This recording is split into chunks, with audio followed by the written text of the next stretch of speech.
Welcome to this morning's international news. Let's hear the headlines first. British Prime Minister Johnson discharged from hospital after coronavirus treatment. 2 more weeks of lockdown in India, says Modi. 6 new coronaviruses discovered in bats. Trump likes virus briefings. Some advisors worry he likes them too much. And recovered patients testing positive again in South Korea. These were the headlines. Let's jump into the details news now. British Prime Minister Boris Johnson has been discharged from hospital and will continue his recovery from COVID-19 at Chickaver's, his official country residence, his Downing Street office said in a statement on Sunday. Johnson, who is 55, was taken at St Thomas Hospital in central London on April 5th, suffering from persistent symptoms of the disease caused by the new coronavirus.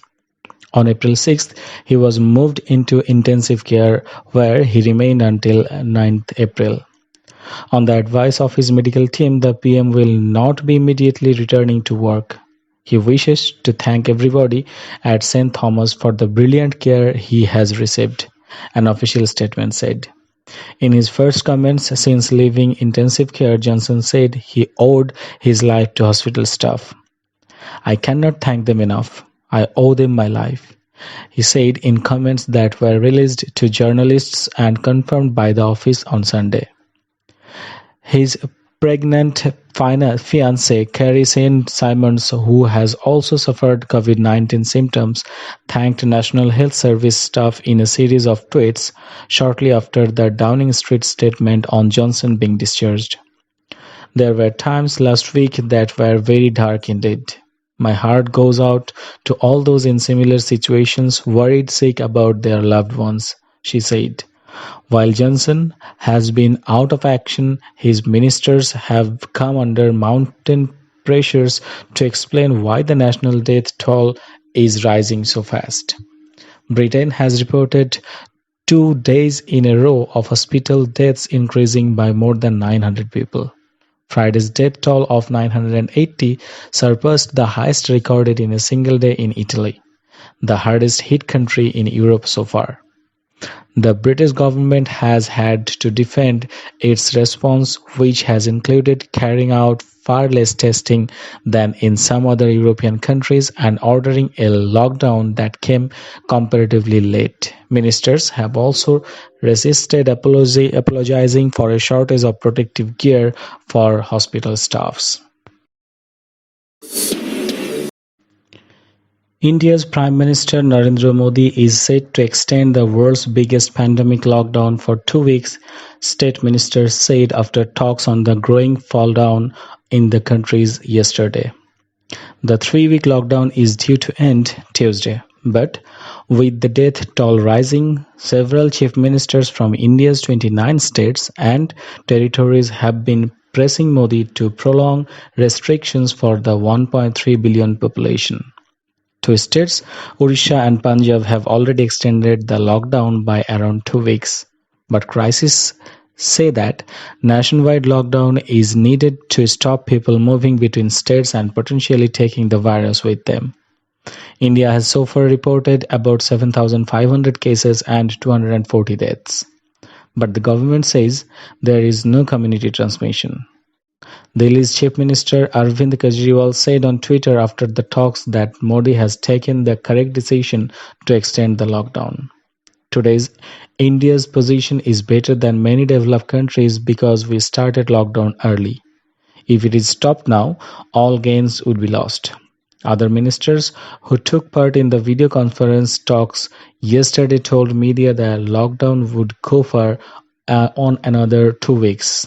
The government made no immediate announcement, and officials said Modi may not make a statement until today. According to reports, the Hindu nationalities government is worried about the impact of the restrictions and ban on international flights on the economy, which was slowing even before the pandemic crisis blew up. Millions of people have lost jobs in the past 3 weeks, and the lockdown sparked a mass migration as workers headed for their home villages. Scientists have discovered six completely new coronavirus hidings in bats. They discovered the viruses while surveying bats in Myanmar as part of a program called Predict to identify infections diseases that can potentially spread from animals to humans.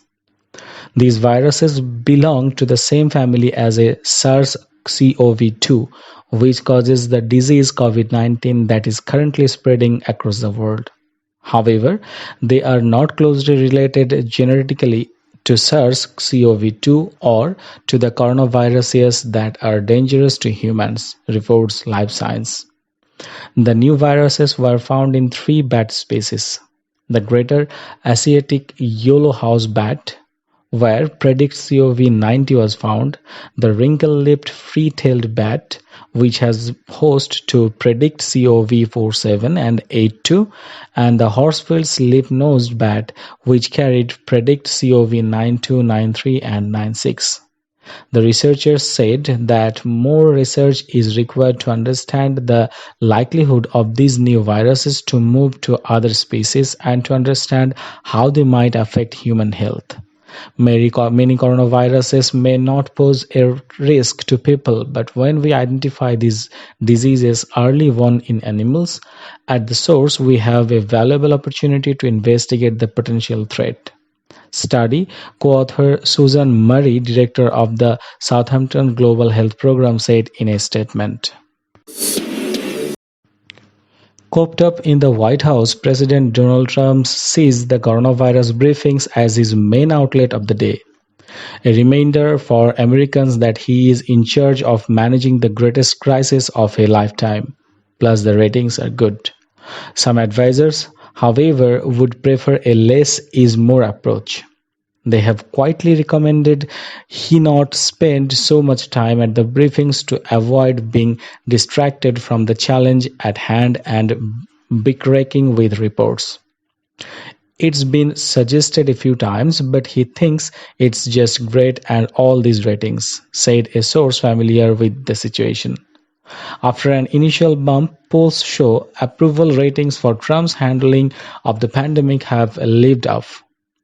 A departure from the usual surge of support Americans typically show their president during a national crisis, such as the high ratings George W. Bush received after the 2001 attacks.